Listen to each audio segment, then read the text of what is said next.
Second. Okay, I need to give you a welcome too. We really appreciate you being here. We know all of you, so you know how much we love theater, have always loved theater from both sides, either in the audience or on the stage. And when Valley Players formed, their idea was to find roles primarily for women over 40. And so the fact that we support that, in no way are you to assume that I'm over 40. Just wanted to get that clear. But we wanted to do what we could to help, and Marty wrote this show a couple of years ago. We did it at Lucky Penny, and we thought it would be fun to revive it again as a fundraiser to help our friends with the Valley Players. So we'll be back in 1 minute. What do I need to tell you? I need to tell you that we were both born in the Bronx. And my parents took me to my first show when I was about 10. The show they picked to introduce me to theater was Compulsion, and it was about the Leopold and Loeb murders. I remember that movie. I saw it. At age 10, it didn't strike me that that was a peculiar choice for a 10-year-old. I was so excited to go to Broadway and go to the theater. I thought it was just wonderful, and that probably created my love of theater. And so, with that, you understand who we are and where we're coming from, steeped in the crazy Jewish culture that we grew up in. I give you Odd Man Out.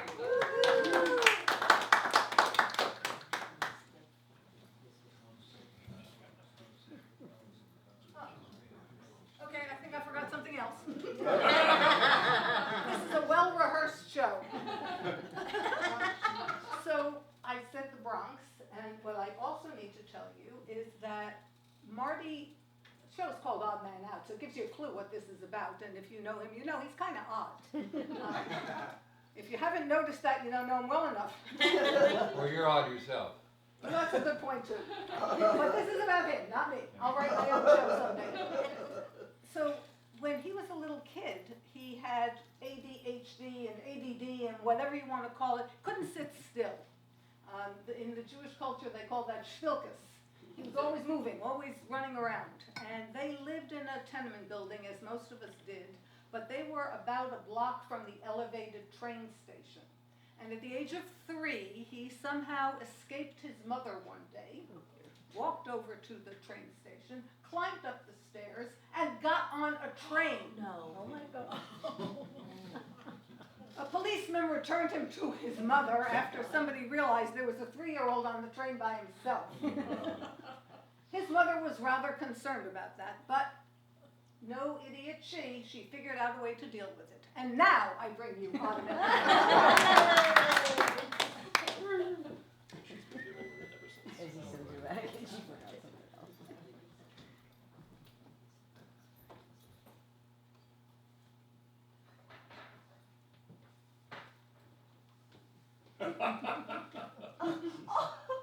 Mommy, what's that? I want that. What is that? Don't laugh. What could I do?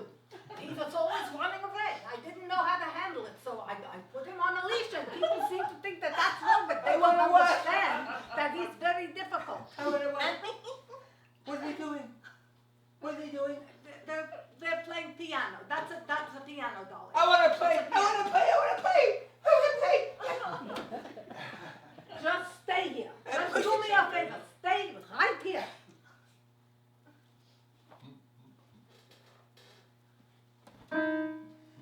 That doesn't sound like them.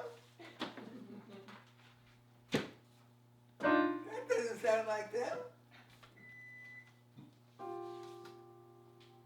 That could be right.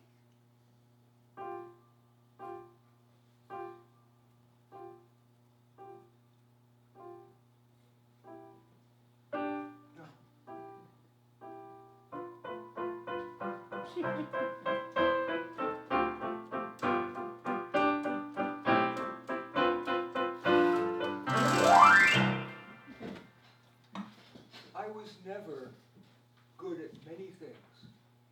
I can't fix anything. I can't draw anything. But even at age 4 and 5, I was able using feedback, right, wrong, wrong, wrong, right, wrong. I pick things out by ear. I still cannot read music, but I can hear, and that constant feedback was very helpful.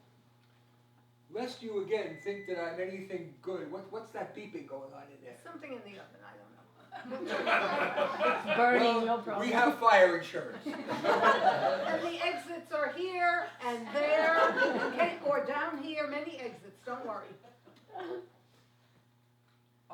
One of my other weaknesses, which exists to this day, as you're going to hear, is that I don't have good emotional intelligence. Even though I'm a counselor, I'm supposed to be this great counselor. I used to think as a child that you're supposed to show off what you can do. But of course, the kids hated me. And one of the ways that I Well, let me explain why. In the Jewish culture, the greatest thing you can have are children who are smarter than the children next door. And when you live in an apartment building, you prove that by taking your small child and dragging him to the neighbors and saying, look, he can read, he's reading, he's only 3.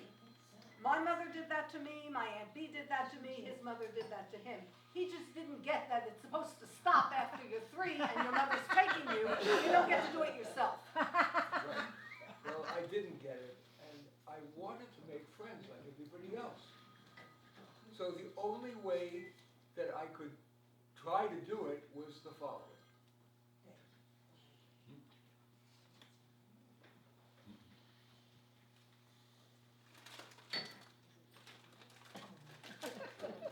Would you be my friend?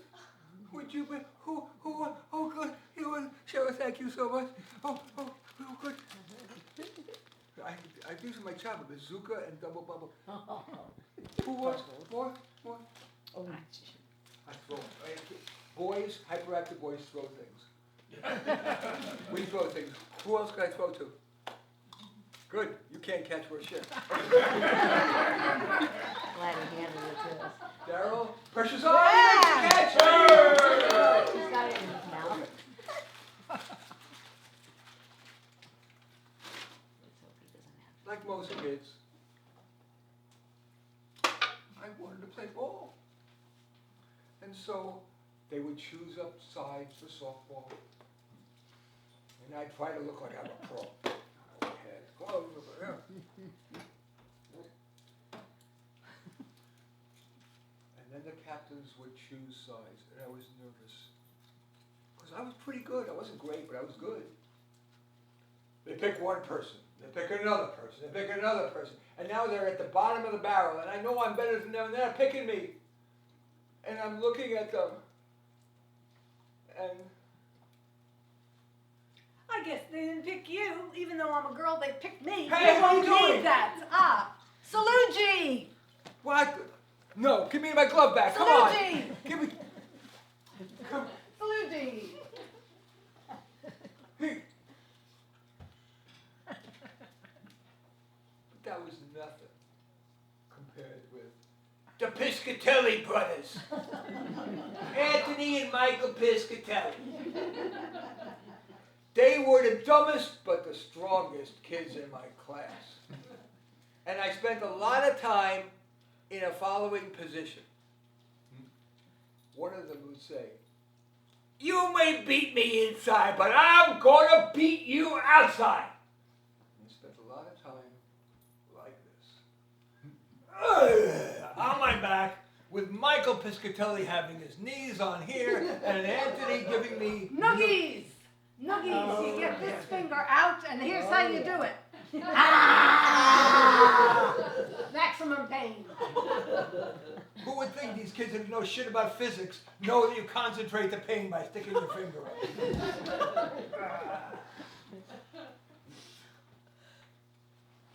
You can get it, that's it. Teachers didn't like me either. So, for example, I hated school. I don't give a shit that she's an educator. I hated school. It was so fucking boring. There was a clock right outside the window. Esso, this is before Exxon, Esso. And it was one of the first digital clocks. And it was 8:57, 8:50, and I was begging, change, they'd make me 8:50, and when it was 8:58, 1 minute more, one more gone and toward recess. And the teacher would say, Martin, what are the causes of the Peloponnesian War? I just said it. And fortunately, I often got it right.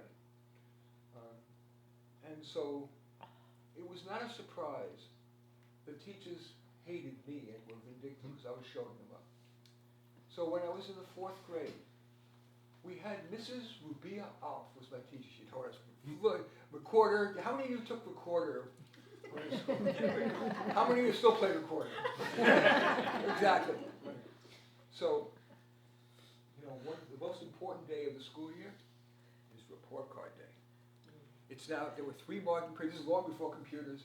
There were 3 marking periods on a form, and there was the October, there was the February, and there was the June marking period. So it's now the February marking period, and I'm nervous, because I get good grades in the academic stuff.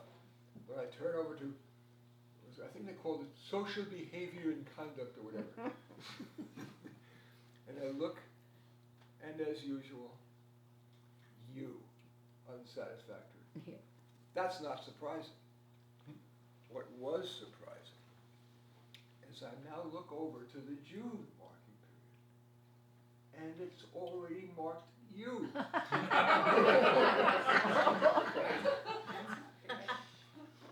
My mother was not happy about this.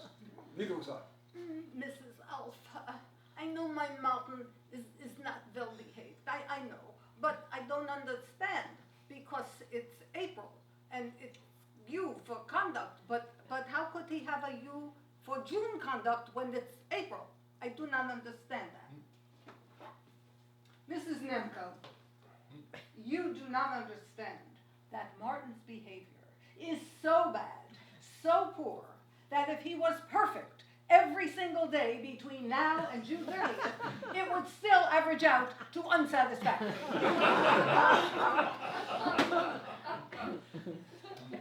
My one respite was the piano. And at 3 o'clock, when the kids are gone, I lived across the street from the school, I didn't go home. I would go into the auditorium sometimes, and they had a big, beautiful Mason and Hamlin grand. It's a good, very good quality piano. And I would pretend that I was in Carnegie Hall or Yankee Stadium playing things like this.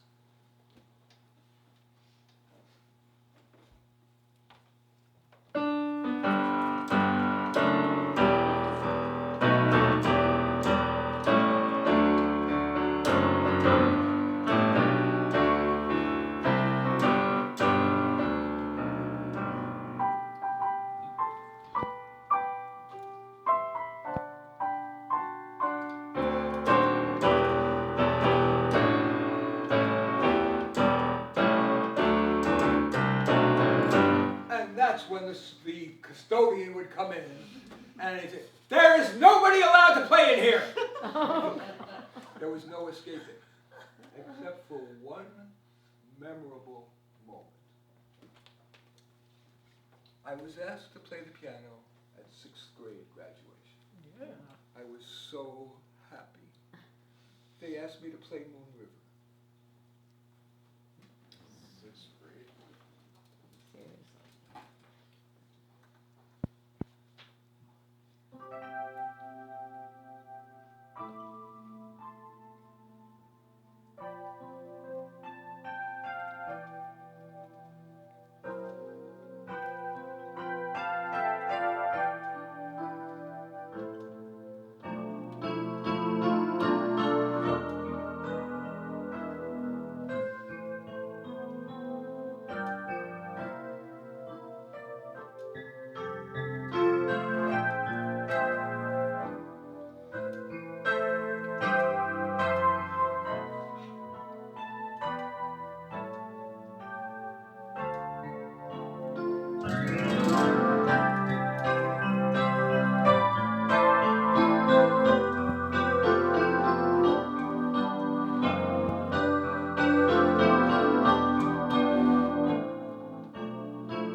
came to me, I hated to tell you, a reason that everybody hated me, the kids, the teachers.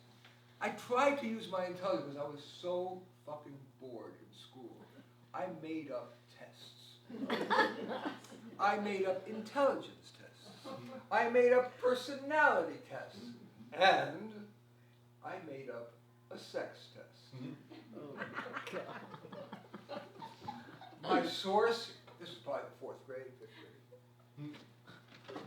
The World Book Encyclopedia. What is gonorrhea? An inflammation. Okay. And that's all there was for elementary school. Well, my life had only begun. And my being odd man out had only begun. Then it was junior high school, and I said I hated education. Do you know there's 2 things, this is not a lie, this is no exaggeration, nothing I'm going to say is an exaggeration, this is all true. Only 2 things I swear I remember from junior high school. One was the science teacher got bored teaching science, and he taught us about the manipulations that the media does, the bandwagon technique, the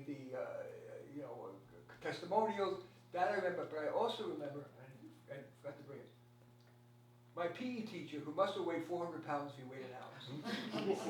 My ass, not over his ass. Anyway, he said, never put anything smaller than your elbow in your ear. Why do I remember that? But that's what I remember. But I did remember something outside of class. I was sitting in study hall. How many of you remember what study hall was? Sit on your ass and not study. Flirt or whatever. So, a guy comes over to me, a kid, same my age, 7th grade, Jules Bailey. Hey, Marty, I got a gig. What's a gig? It's like this music thing. It's out at Montauk Point. It's for, my uncle is in the Air Force. At the Air Force Base, they want a New Year's Eve party. They want us to play. Cool. And you'll get $20.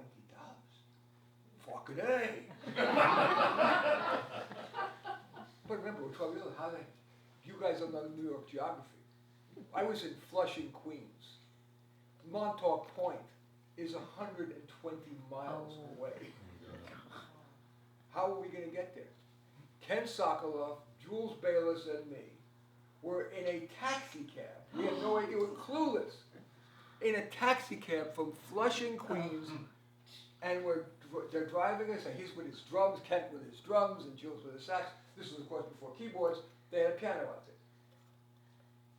We're driving, we're talking, we're playing. Oh, what are we going to play? How are we going to do it? And all of a sudden, I look up at the meter. $85.40, and we were nowhere near. We were like exit 45. We had to go to exit 160. $86.40, 87. And I'm looking, Kent, Jules, what are we going to do?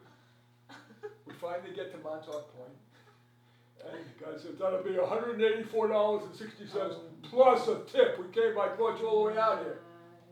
I said, just wait 1 minute. We go in there, and fortunately, the good, honorable people of the Air Force took up a kitty and paid the guy. Oh my God. And we did, it was my first time of many. I actually am in the Guinness Book of Records. Do you know what I'm in the Guinness Book of Records for? No. The most times playing Old Lang Syne. I like to perform, but I'm not social, so I looked for every excuse, as you're going to see later, to play gigs on New Year's Eve. They paid triple time on New Year's Eve.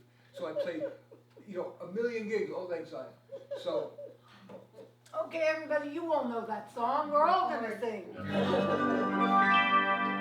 Just an old acquaintance be forgot and never brought to mind.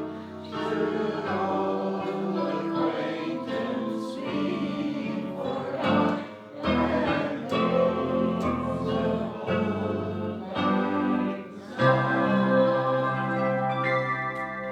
Well done and Happy New Year. Happy New Year.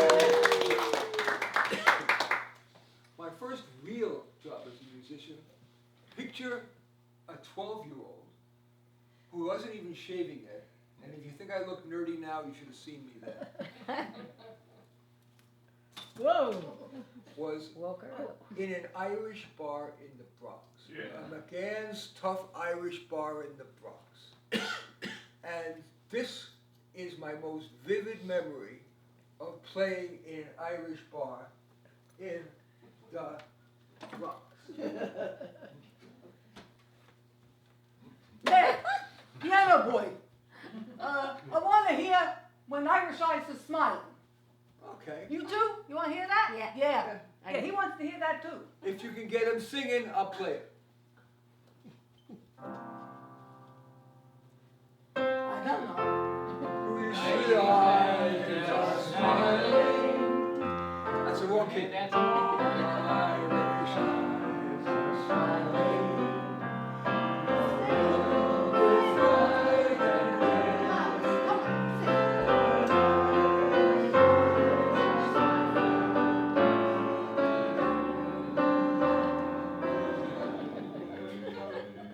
Very nice, very nice. I'm going to give him a tip. That's a nickel. All right. Thank you. My first job. From there, I went to a bungalow colony. How many of you know what a bungalow colony is?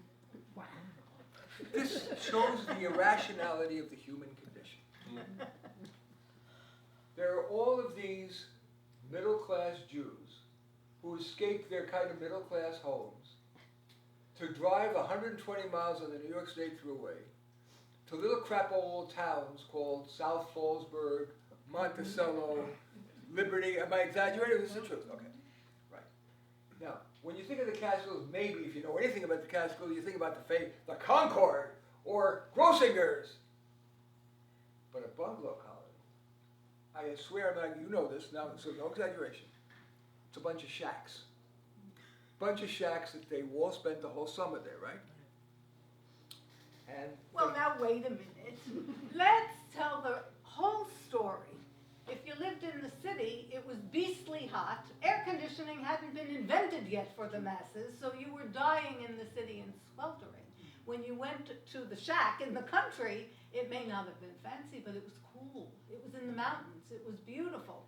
So all the women and children would go up and spend the whole summer there, and the husbands, if they were lucky, got to come up on Friday night and go home on Sunday night and live in the shack with us. So the family of 4 had a main room with a kitchen and a porch. That was it. That was the whole place. But it was cool and it was fun because everybody was there. And these collection of shacks had a room that was completely misnamed. Do you know what the name is? A casino. Now you would think a casino had gambling. These casinos, Jews don't gamble. This casino had no gambling. But what they had was, they had a singer, very often a comedian, a tummeler, who led everybody in circle dances. Like, another place where I deserve to be in the Guinness Book of Records is, I swear, this is not exaggeration, I have played Hava Nagila 2,000 times. Cheryl, shall we demonstrate? No. Emily? No.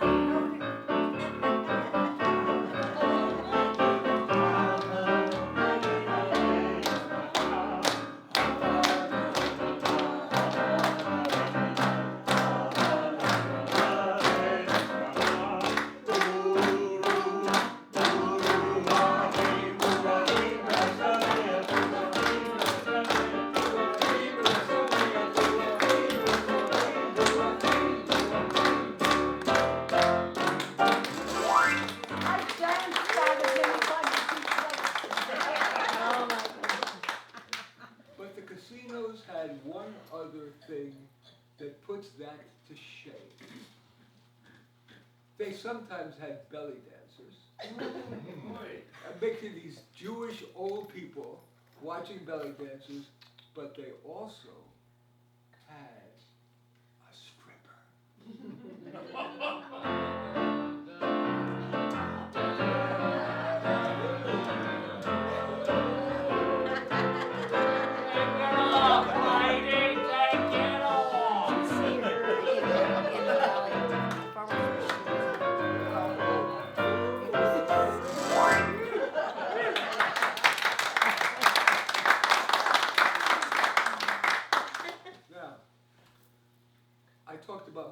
nerd. And this is not good Christian modesty. I am a nerd. When I was in high school, the average kids were listening to the Beatles.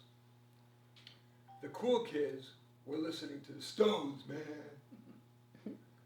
I was listening to and watching Lawrence.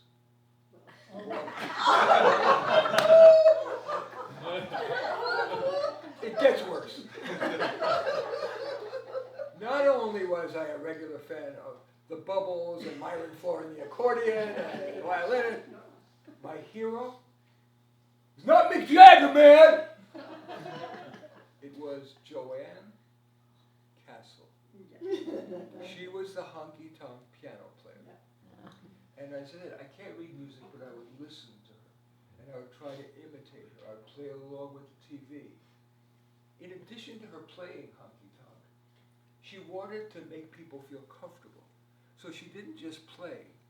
Every so often, especially when it was a hard part, she would put on this, on top of her big bouffant blonde hairdo, she would put on a big smile while she was playing to make people feel it was easy. Here's my imitation of Joanne Castle. I do can't resist it around. Yeah.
Another way I filled my time with, because I had very few friends, I really did like certain girls. I remember Cheryl.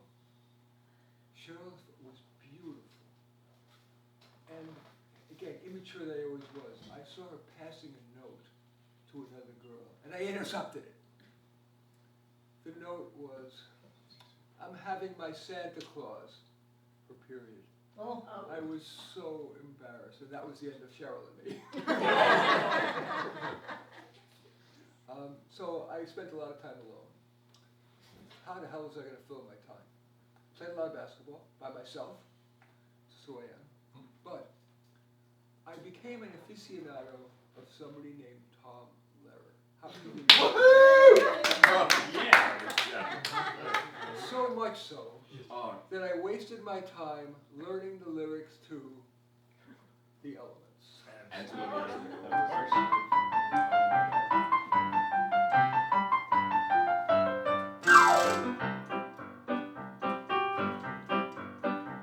There's antimony, arsenic, aluminum, selenium, hydrogen, oxygen, nitrogen, ammonium, nickel, vanadium, naturnium, germanium, iron, americium, ruthenium, rhodium, rhodium, ruthenium, amnium, osmium, actinium, radium, gold, platinum, and gallium, and iodine, thorium, thulium, and thallium. And I could do the whole song, but I want to keep the show moving.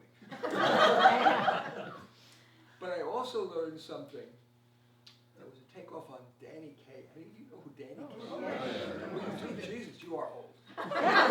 We are old. Anyway, I'll give it to you. Tom Lehrer wrote a takeoff called Lobachevsky. Oh, Now this is another example of my hatred of education. Yes, I have a PhD from Berkeley, but how did I get it? Could be interesting. This part is fiction. This part's not true, sort of.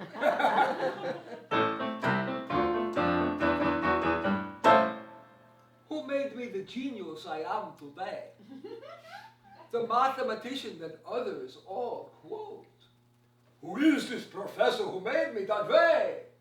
The greatest that ever got chalk on his coat. One man deserves the credit, one man deserves the blame, and Nikolai Ivanovich Lobachevsky is his name. Hey! Nikolai Ivanovich Lobachevsky. I never forget the day I first meet the great Lobachevsky. In one word, he tells me secret of success in mathematics. Plagiarize. Plagiarize. Remember why the good Lord made your eyes. So please don't change your eyes. What? Plagiarize. What? Plagiarize, plagiarize, plagiarize. Remember to always call it, please, research. And ever since I meet this man, my life is not the same. And Nikolai Ivanovich Lobachevsky is his name. Hey! Nikolai Ivanovich. I am never forget the day I am given first original paper to write.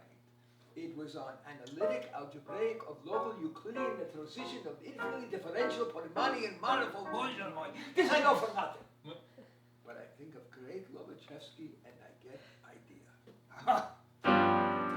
I have a friend in Minsk who has a friend in Pinsk, whose friend in Omsk has a friend in Tomsk with a friend in Akhmolinsk. His friend in Alexandrovsk has a friend in Petropavlovsk, whose friend somehow is starving now, that problem in Yekaterinburg. And when his work is done, aha, begins the fun, from Yekaterinburg to Petropavlovsk, by way of an Eastern Novosti, to Alexandrovsk, to Akhmin, to Tomsk, to Omsk, to Pinsk, to Minsk. To me the news will run, yes, to me the news will run. And then I died, but on the night and afternoon, and pretty soon my name in Yekaterinburg is cursed. When he finds out I published first. And who deserves the credit, and who deserves the blame? Nikolai Ivanovich Lobachevsky is his name. Hey! Nikolai Ivanovich. I have never forget the day my first book is published. Every chapter I stole from someone else. Index I copied from old Vladivostok telephone directory. Metro Goldwyn Moskva bought the movie rights for 6 million rubles, changing the title to The Eternal Triangle, with Julia Roberts playing part of hypotenuse. And who deserves the credit, and who deserves the blame? Nikolai Ivanovich Lobachevsky is his name. Hey!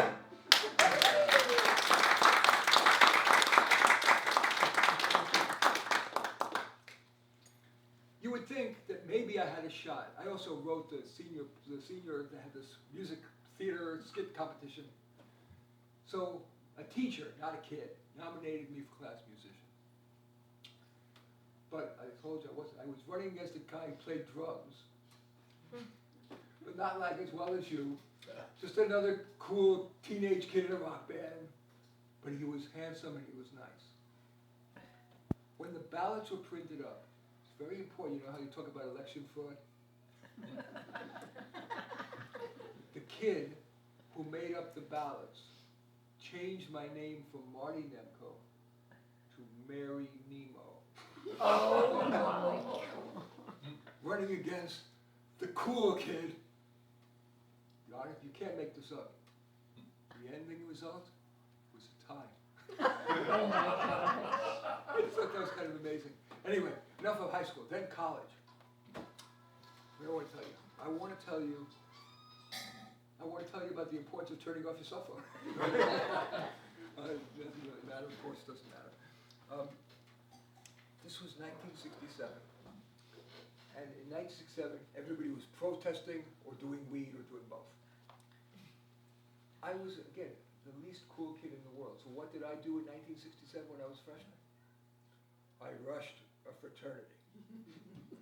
Nobody rushed a fraternity. If there was ever a year it was easy to get into a fraternity, it was 1967. I didn't know from rushing, how do you rush, what do you do, whatever. So I rushed to one fraternity I thought was easy to get into.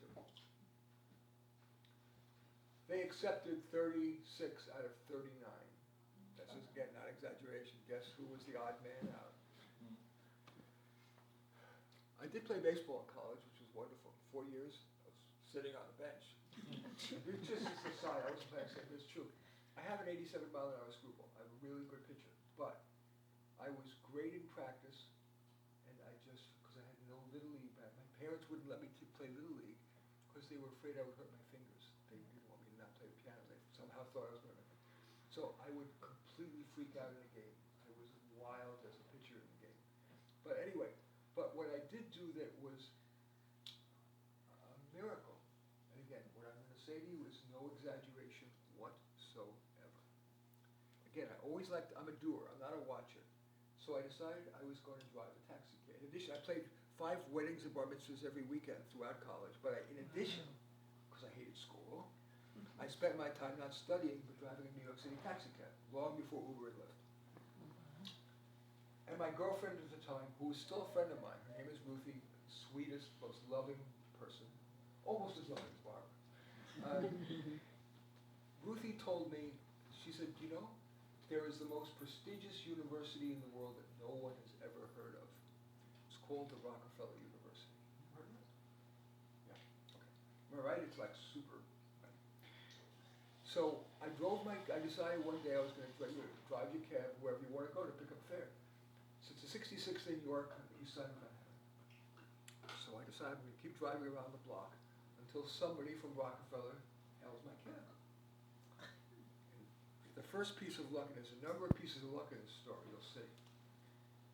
A distinguished looking gentleman, it was in the winters, he was wearing a long coat, hails my cab, and he gets in the cab, and I say, do you work at the Rockefeller? He says, yes. I say, might I ask what field? He says, physiological psychology. I said, I can't believe it. I'm taking, and it's not a lie, true. I was taking a course in physiological psychology right then. I told him that. And he said, maybe you might have heard of me. He said, my name is Neil Miller. Neil Miller was the first guy to prove that biofeedback worked. And then I said a joke that changed my life.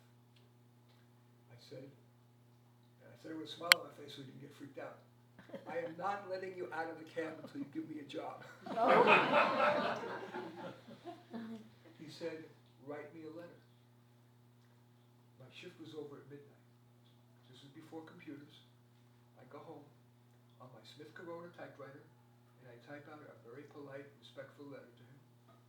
And I didn't want to go to bed without putting it in the mailbox. So 2 in the morning, I go and I put it in the mailbox. And a week later, I get a call.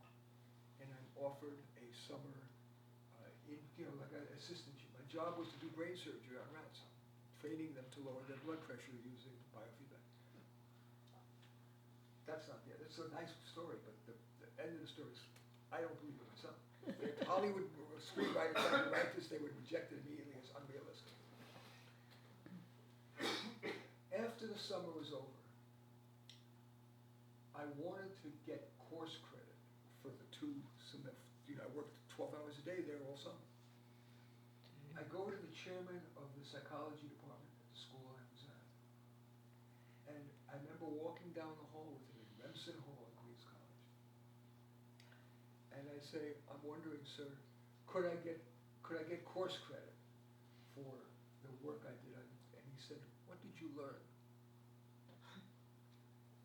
I said, I learned that even Rockefeller scientists make mistakes. We all want to feel like we're not less than. That apparently moved him, and he said, son, you you are getting 2 semesters of A for that. That's not the final punchline. Here is the final punchline. After I graduated college, I applied to graduate schools. I was just a B+ student. I wasn't great. I got rejected from the University of Colorado. I got waitlisted at Queens College for the master's program. Berkeley accepted me with a free ride. A special fellowship, whatever. Why? For some fakakta reason. They decided that in calculating your GPA, they would only count the last 2 semesters. Which were the A that I got from Oh, and that's how I got into Berkeley. Not a word of exaggeration. That it is true that you have to be lucky in life. There's too much random. That's for sure. There's too much random. You know, when I was young, I thought it was all brain, skill, hard work. Luck matters a lot, more than we like to admit. And now, I want to talk about the luck of meeting Barbara.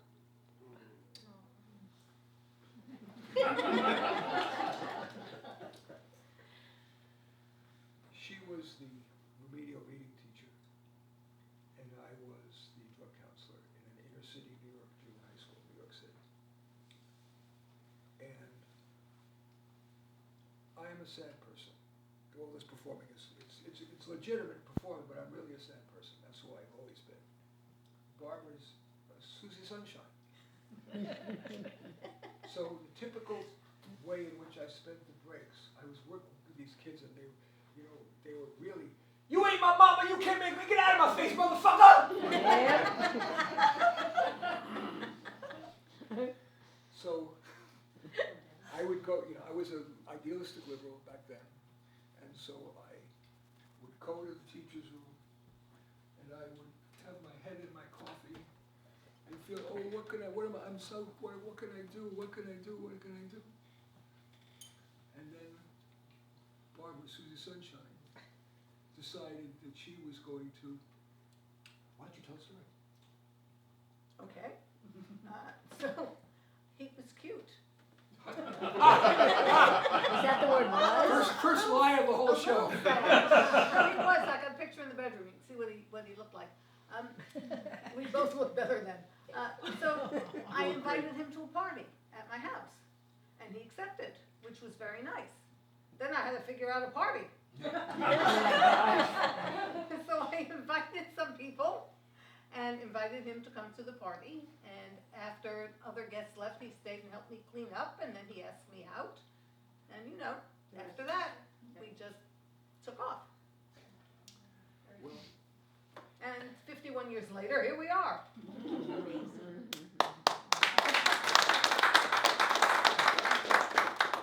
but lest you think that all Ida 61 in Queens was all sun and light, I couldn't control the class. They really were running around the room all the time, and I tried. I tried kindness, I tried toughness, I tried being entertaining, I tried everything. And one day, not surprising, the superintendent of schools for District 24, Irving Burchuck, was touring the school. And he heard the chaos in my classroom. And he said, Son, would you step outside, please? uh-oh. I've been watching what's happening in your class. Son, you need a new career. But I want to talk about a more positive side of Barbara. First date. I wanted to impress her, so I took her to see the Fantastics off Broadway. And afterwards, I took her to, we were walking down Sullivan Street in the Village, New York City, and there was a piano bar, and Ahmad Jamal, very famous jazz pianist, was playing. When he finished, he went to get up to take a break. And I said, could I play something while you're taking a break? And he was very gracious, and he said, okay.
take a 15-minute break, enjoy some more champagne, we'll see you for a somewhat shorter activity. Final round, of course. Changed the shirt. No hat. No more hats. noticing. You gotta- I was shocked, I saw that portrait of myself. Where did it go? I hid You it. hid it? Oh, my In our car. You were cute. Come on, you were cute. I'm embarrassed. Caroline said you look like James Caan. Yeah, I thought you looked like James Caan. Yeah, and now I look like a rat in the basement. Anyway, So Marty, I have to know one thing from that first act. what's that? How'd you get back from Montauk? Yes. Story. Question. It's a good question. Picture these 3 13-year-olds. Yeah. It's now New Year's Day, 3 in the morning. Montauk Point is right on the further eastern part of the United States. It is windy, it is freezing, it is cold. Ground snow is, I think it was snowing. He had his drum set, Ken Sokoloff. Jules Bayless had his saxophone. How will you get back? You say, Long Island Railroad, it's just about 5 blocks away. So freezing, we walk with the drums or whatever. We go up this elevator, we go up the stairs to the elevated part, and there's a sign. New Year's Day, special hours. First train noon. Oh. So freezing our asses off. 3 in the morning, we sleep on the platform. Oh. The glamour of a music. So that's the answer to the question? But they were young. Yes. You get the Sofia Kovalevskaya Prize. She had a job in Stockholm and her home in Moscow and caught her death of cold in January 1891 or something. I never cease to be amazed at what I can learn from a person like you. Anyway, okay. I told you I got into Berkeley on a fluke. Well, now I want to prove it. This was the first semester, and Barbara was still living in New York. And I would like to play martyr and get pity. So I'd write her these letters about how hard everything was. I even lied once, and I said I had to translate the original French. Do you remember that? That was a lie, yes. course I totally think I knew that some years ago. I just was so depressed by all the hard work and all that stuff. Well, she came out, like every 6 weeks she would come out to visit. And she decided to come in on the day I had a statistics midterm. Well, it had nothing to do. Who did I know in Berkeley? I'm out here for a couple of days, and what am I going to do, sit alone all day? So I followed him to classes. And she sits next to me in this class. And I'm busily trying to do it. It's a statistics class. Right. Statistics exam. So I'm bored, Okay. so I'm looking at his paper. There's something wrong. He's got the wrong That was answer. a huge, come on. Well, Oh, okay. and so I look at it again, because I'm a second grade teacher, and he's a PhD student. And I'm looking at that paper and, damn, it's wrong. So, Berkeley's very much on the honor system. I don't think the instructor was there, and I go. And he gives me that look of the new PhD student. Like, who do you think you are? You're telling me that that's wrong? And I look at it again, and I go. And again, he kind of looks at me, but now he looks at it again more closely. And his eyes open, and sure enough, I'm right! And he changes his answer. Until I go, you got it. Well, why don't we talk about how the brilliant second grade teacher got into the Berkeley PhD program herself? So we go to a party at one of his instructor's houses. And I'm fresh off the boat from New York, now living in Berkeley. And in New York, if you go to somebody's house, you bring them a gift. In California, if you go to somebody's house, you bring them a bottle of wine. Those same 10 bottles have been circulating through Napa for 400 years. Well, I didn't know that game. I didn't know how it was played. So I went to a kitchen store in downtown Berkeley and bought a pie plate. So I brought the instructor a pie plate. There were probably 25 people there, so 24 bottles of wine and a pie plate. So she came out to meet me, and we talked for a while, and the next day she said to him, Barbara would be perfect for a new program we're starting here at Cal, the Advanced Reading Language Leadership Program. Oh my gosh. So he comes home and he tells me this, and I'm a second grade teacher from New York. I am so flattered that this Berkeley professor thinks I am worthy of being in this program. So I apply, and son of a gun, I get in. Well, it's a 2.5-year program, 2 years or 2 summers and a year. It's a long time, a lot of work. And they said you needed a master's to get in, which I already had. But when I got there, of the 15 people that were admitted, probably 13 of them didn't have a master's. They were going to get a master's from this. And I thought, wait. I'm going to do all this work to get what, a second master's? I need that like I need third armpit, as they say. I didn't want to do that, so why should I go through all this? So I tell him that, and he says, why don't you transfer into the doctoral program? I'm very naive. I don't know that you don't transfer into a doctoral program. You apply to a doctoral program. But I didn't know that. So I went into the office the next day and I said to the secretary, hi, I'm in the Advanced Reading Language Leadership Program, but I'd really like to transfer in the doctoral program. And I don't remember what she said at that moment, but they let me do it. And the next thing I knew, I was a doctoral student at Cal. And I ended up getting a PhD. That is the craziest thing. I never had a plan. I never had that ambition. I never even had that. That is a wild thought. And a pie plate changed my life. But,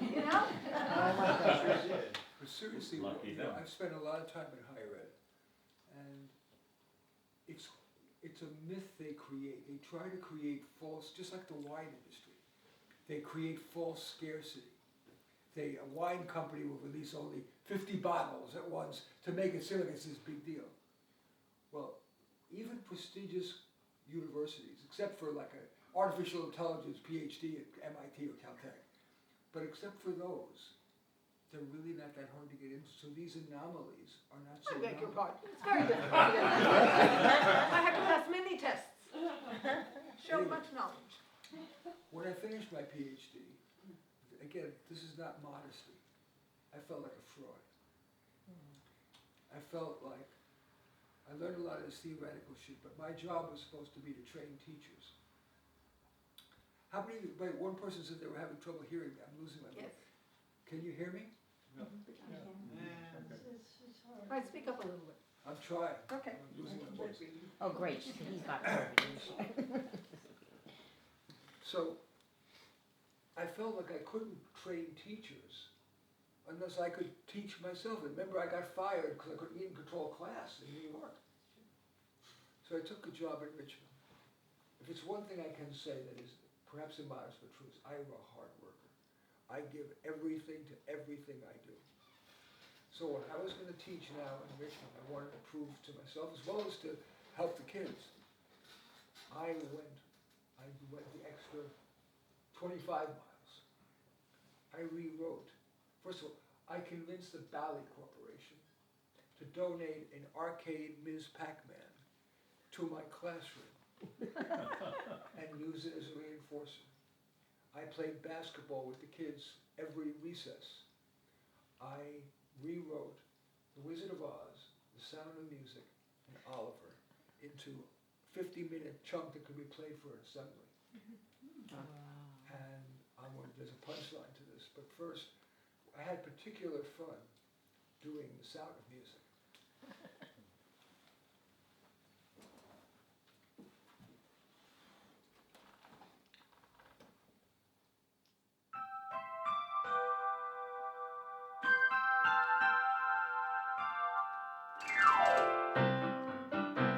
Anybody want to march around with me? This is the only chance you'll ever have to march around the hills of Austria. Thank you, Beverly.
two bad endings. One's bad, the other's much worse. Oh dear.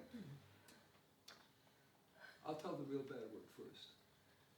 Like I said, I wanted to do it all, and I was a big liberal back then, and I wanted these inner city kids to have an experience of what it's like to live with middle-class families. I really I bristle at the hypocrisy of liberals who would never dream of opening their homes to have the people they so lobby for live with them. So I took my kids, as many as wanted to spend the weekend with my daughter and my wife in my home. And there were about 15 of them. They didn't all fit in my house. But I had a classroom aide. And the classroom aide lived down the street. And in the morning, we met up and I asked the aide, how did it go? And she said, these are 13-year-old boys, by the way. 2 of them raped her. Oh dear. And that was what made me decide some challenges are bigger than Martin Nemko. I had given every ounce of myself. Give you one more example of outrageous behavior right at the end. I didn't quit, I waited till the end of the year, but somewhere in May, when I was in shell shock, these kids would never bring back, I don't believe in sitting in a classroom board because I was hyperactive. If I was, today, if I was a kid, they would have fed me Ritalin drug intravenously. He doesn't know I put some in his dinner. Coffee in the morning. I love coffee, it's my drug of choice. It's supposed to help calm it down Yeah, too. no, it wouldn't help me calm down, but it puts me in a good mood. Anyway, so I decided, give my language again, fuck the permission slips. I was gonna take kids on field trips, and I had a hatchback back then, a Chevy Vega. And although the official number of students in my class was 22, it's when they always, the media always said how large the class, that's bullshit. Because no matter what the official roll is, only maybe 2/3 show up on a given day. There's huge absenteeism. So there's maybe like 15 kids. And I stuffed them all in my Vega. Oh, jeez. And because I couldn't get a school bus, I would have got in trouble. So somewhere the legs were sticking out the window, so the hatchback was open, they were sitting there, crunched back on each other's laps. We all had a great time, it was fantastic. We started going to a tide pool, fine, nice. Right? Came back, everybody was happy, it was terrific. We next went to a bakery, wanted to see how bread was made, croissants. We saw it was made, how many layers and how hard it is to make croissants. Wonderful, came back. The third time, we were going to a museum. And we came back and we were greeted by a guest. Mr. Nemko, what are you doing? What? You can't put children in your personal car. Do you even have permission to go anywhere with these children? Do you have any idea what the liability is? Do you know this school could have been sued, you could have been sued if anything had happened to any one of these children? Son, you need a new job. And that was the end of my public school teaching.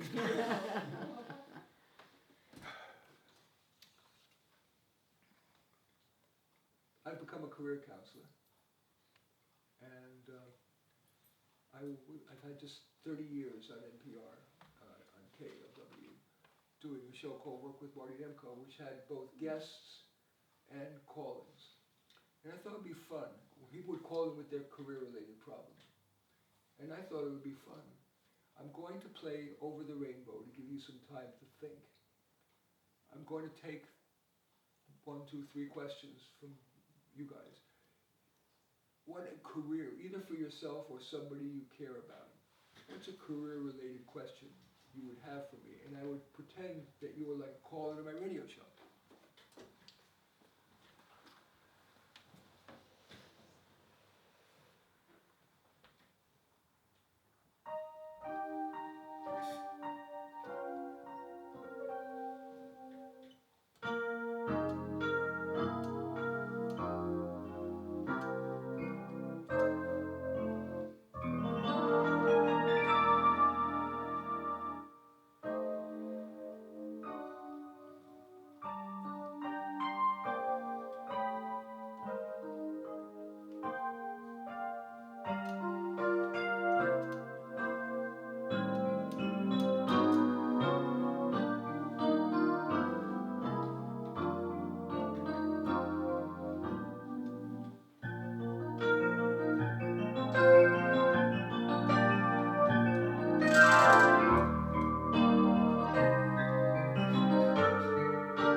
question from actually one of my coworkers who shared this with me this past week.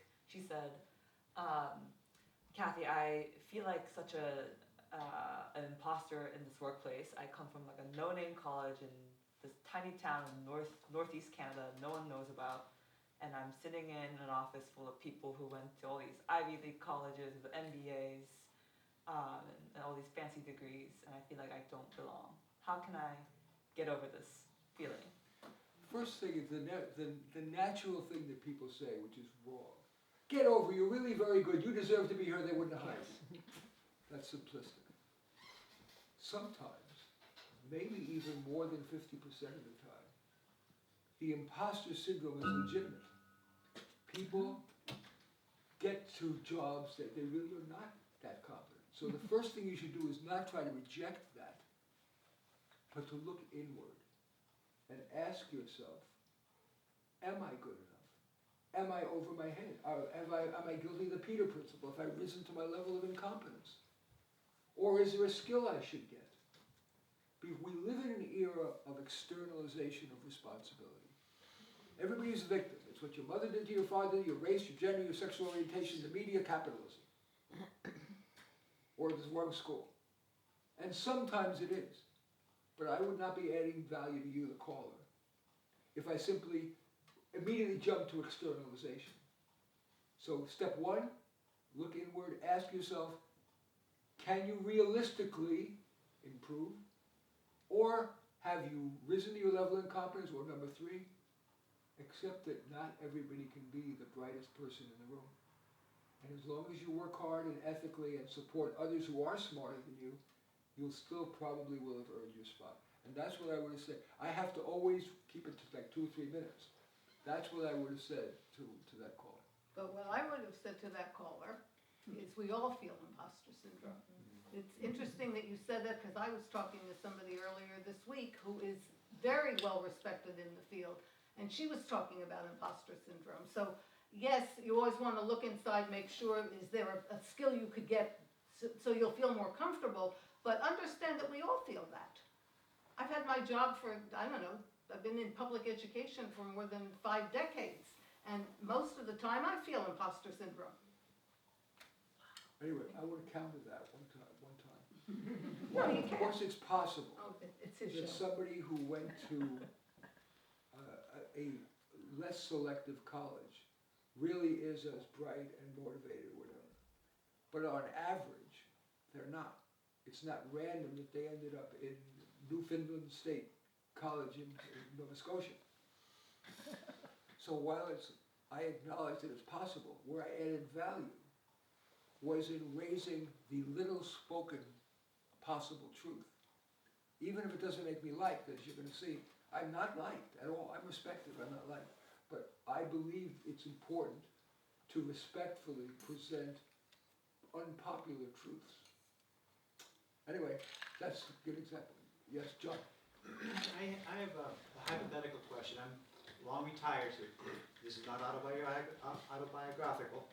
But my question is this. I'm sure you've heard some example of this in your long, illustrious career, and that is a person comes into you and says, hey, I've got a job, I hate my job, but I need the money, I'm making good money, but I just dread going to work every day, and I don't want to have to start from the bottom again because, again, I need the money. What do I do? Okay, so I would give I said, here's a buffet of options. Which one feels right to you? Number one, can you tweak your job description?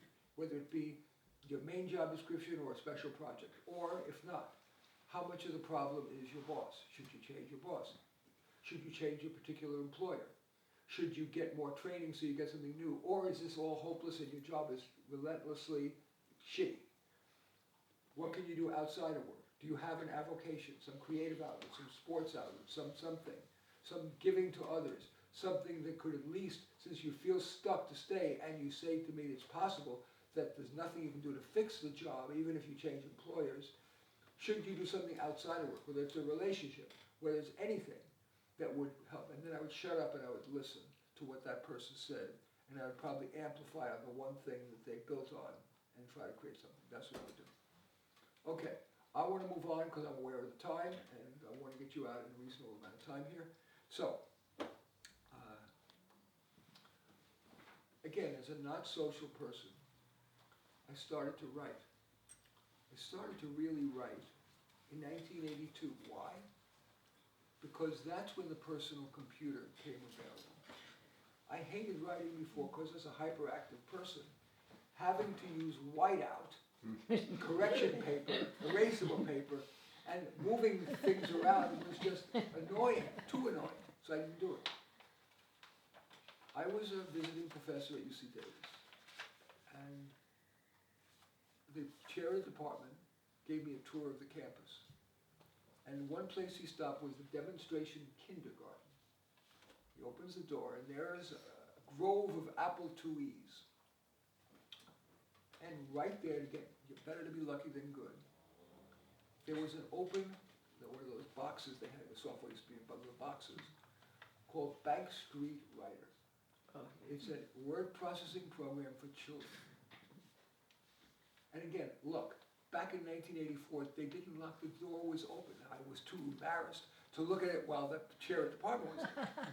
But when he left, I went back to the kindergarten. And I looked at Bank Street Writer and saw how easy it is to cut and paste such.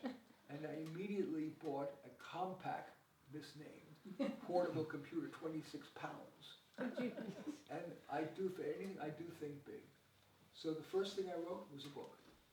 I wrote a book called How to Get Your Child a Private School Education in a Public School. Do I have it? Yes, I did. Which I wrote with Barbara. Dr. Marty Nemko and Barbara Nemko, How to Get Your Child a Private School Education, which was published by 10 Speed Press, which is a division of Random House, so it didn't do bad.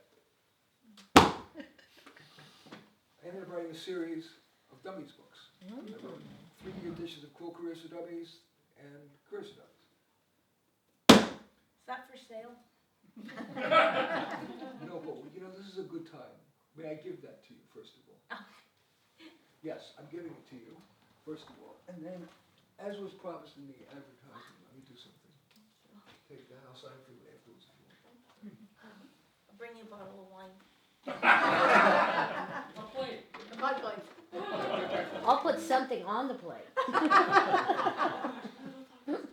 I've since written 32 books. And as I promised in the end, I was going to give a free book to anybody who wants it. So raise your hand if I should give you a book. Well, leave that to go, they take it away. He's stalling, he's All right, shall I put it by the door? Okay, Does it have a title? yes, ma'am, I've been doing it for you. They're all Thank you, signed. Marty. Thank you. Look, they're all signed. Okay.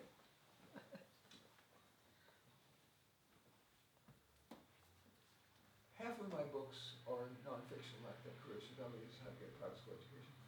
But in recent years, I've become very enamored of a very special niche of fiction called the short story. 2 to 3 minute stories that all have character, plot, conflict, something to think about, all within 2 to 3 minutes. And I've now written over 1,000 of those 2 to 3 minute stories. And I want to read you one, because it's related to this. It's called Sam's Last Concert. This is this is an example. There's probably 300 stories in this. It's my book, Soloists. In the wings, Sam could hear the concertmaster tuning up the orchestra. Damn, my hand is shaking more than usual. It's a bad Parkinson's day. Plus, it's my last concert. I'm nervous. I'm glad I decided on the Grieg, but with these hands, nothing is easy. Sam had been a concert pianist his whole life. At age 11, he finished 4th in the Midwest Regional Young Artist Competition, and now at age 83, had performed 45 concerts, including one with the Kansas City Symphony. True, that was just in the Kansas City Symphony's summer festival, when lots of the A players were on vacation, but still. Somehow I wish my ex-wife were here. How could she have dumped me? I still wish she were here tonight. Do I play it safe tonight? If I made a lot of note mistakes, it would make the audience think I stayed at it too long, like those star baseball players who'd rather hit 200 than retire. Or do I go for a home run? A chance at a write-up in the Kansas City Star. Roseman finishes with a flourish. The conductor gave Sam a forced smile and Stan strode on stage. This is it. Deep breaths. Deep breath. Oh, God, my hands are shaking more. I'm taking too long. I gotta get out there. Oh, then hunch. Stride, stride, stride, stride, stride. And I smiled. And I took my bow, but I held the keyboard because I was afraid I'd fall. And then I went to the piano and I was nervous.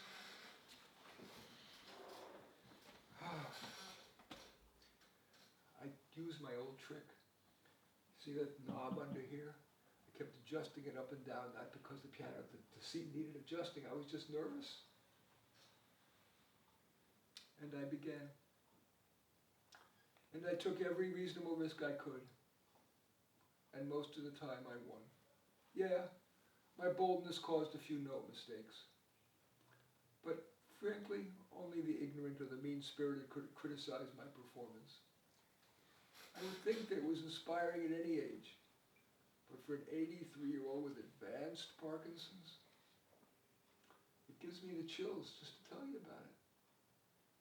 And yeah, I got not just the usual obligatory extended applause, bestowed as much to protest classical music's dying popularity as to acknowledge the performer, but fervent applause.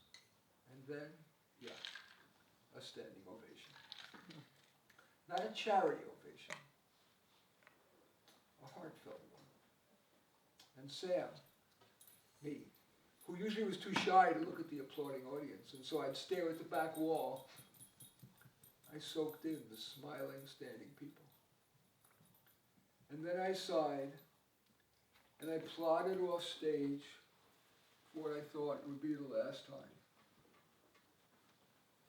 I shuffled into my dressing room, I closed the door, and I dropped into a chair.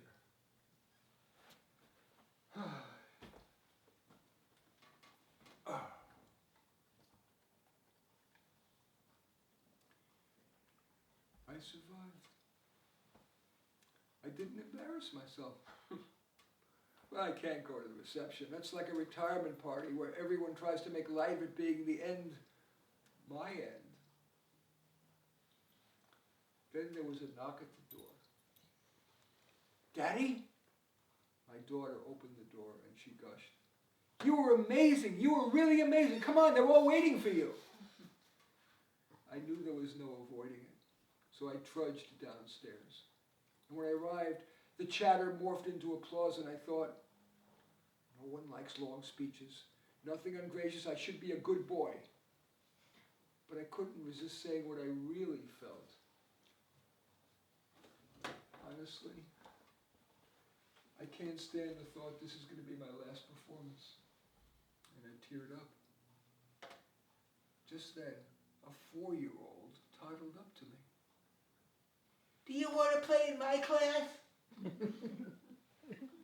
And I went on to play more concerts than I had in my entire life.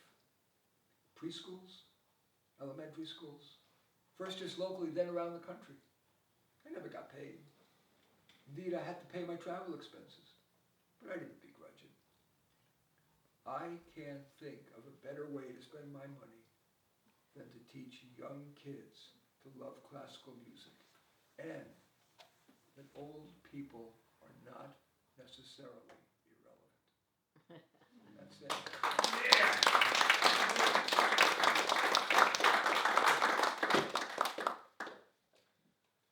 We can't let the positive stuff last for too long. I was a columnist at the San Francisco Chronicle. I was the career columnist at the San Francisco Chronicle for 5.5 years.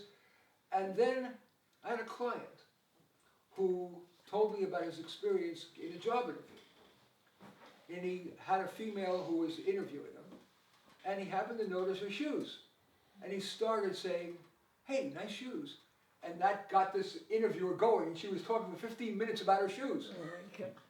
So I decided to write my next column in the Chronicle called Shoe Obsession Disorder and Your Career, which I tell the story. You're laughing, but Patricia F. Hoyt, the editor of the San Francisco Chronicle, was not laughing. Do you know how sexist that column is? What? How dare you insinuate that women spend all this time thinking about shoes? Although I do love the pair I'm wearing. That is not a column that we will publish in the San Francisco. That's a terrible column. You have no right to do that. Son, you need a new job. No. And I was fired. Wait, if you have followed, if you got the Chronicle on Sundays, the way it was wrapped, you would see my picture was what the first thing you saw when you got the Sunday Chronicle. And she, after 5.5 years of that, because of that column, which I thought was great, that introduced me to the world of censorship. I'm deliberately not going to go there, but I went on to be a columnist at Time in the Atlantic.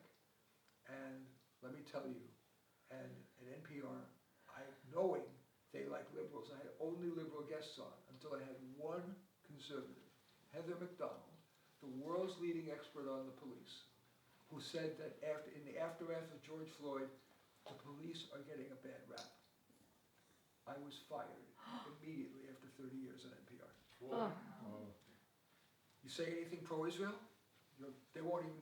I mean, did you hear recently the president, Catherine Meyer, the president of NPR, said, the truth doesn't matter. What really matters is where we're going. We're in a scary time when the truth takes a backseat to leftist agitprop. That's all I want to say. Yeah. Wow. Okay, on a happier note. How many of you noticed anything unusual about my fingers? Anybody want to say what they've noticed? I just noticed that your left pinky is Dupuytren's contractures. Dupuytren's contractures. You've been listening to a 7, maybe 8-fingered piano player. I was a normal 10-fingered piano player my whole life. And then it doesn't hurt at all. No pain, zero. But it clearly has affected my piano playing, and I've been a basketball player my whole life. I've been, I write, so typing is dramatically affected. But the thing I was born with, and I deserve no credit, but I was born playing the piano. That's who I am. So here, like all of us, we have all faced shit. Something has happened to us, physically, mentally, our family, whatever. And I tell you this, I don't give a shit about sympathy at all. But I do give a shit about being inspiring. And I had a moment where I had to decide, am I going to fold? Am I going to stop the piano playing? And that was brought to a head. How many of you remember when the Napa Valley Opera House got remodeled? And they had a big gala. And I was asked to play the piano for it. But they didn't know I was now a 7, 8-fingered piano player. And I had to decide, what was I going to do? And I decided to go all the way. I did a little research, and I found out that way back in the 19th century, they had leading ragtime piano players, among others, at the Napa Valley Opera House. Most iconically, Scott Joplin. And his iconic song is Make Believe Rag. And so I decided to play that there, and I'll try to recreate it for you. So I'm going to try to channel Scott Joplin. Start soft and slow, but just maybe I might speed up just a tad.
real truth, as I said, I don't fit well. People respect me, no question, but I am very intense.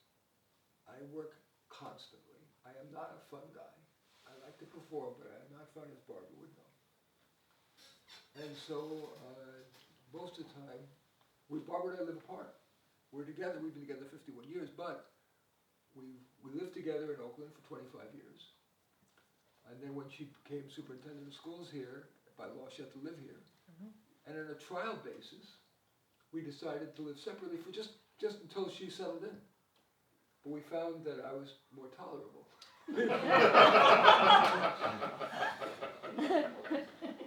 And so, truthfully, not very few, if any, people like me. I think the only person who really likes me, Hachi. Behind the piano. Marty, behind you. Behind you. Hachi, come here. Come here. Who's your best dog? Oh, you love me, don't you? Sort of. I do. Of course, you let me do that too, so.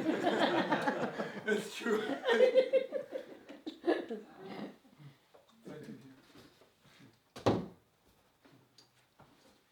Barbara? Do you love me? Do I what? No pressure. Do you love me? Do I love you? With our daughter having children and the trouble in the world, you're upset. No, I'm not. You're worn out. No. Go inside. Go lie down. Maybe it's indigestion. Barbara, I'm asking you a question. Do you love me? You're a fool. I know, but do you love me? Do I love you? For 51 years I've cooked your meals, read your stuff, made your day. After 51 years, why talk about love today? The day I remember was our wedding day. I was scared, I was shy, I was nervous, so was I. but my father and my mother said we'd learn to love each other. So now I'm asking you, Barbara, do you love me? I'm your wife. I know. Do you love me? Do I love him? For 51 years I've lived with him, thought with him, made up with him. 51 years my bed is his. If that's not love, what is? Then you love me. I suppose I do. And I suppose I love you too. It doesn't change a thing, but even so,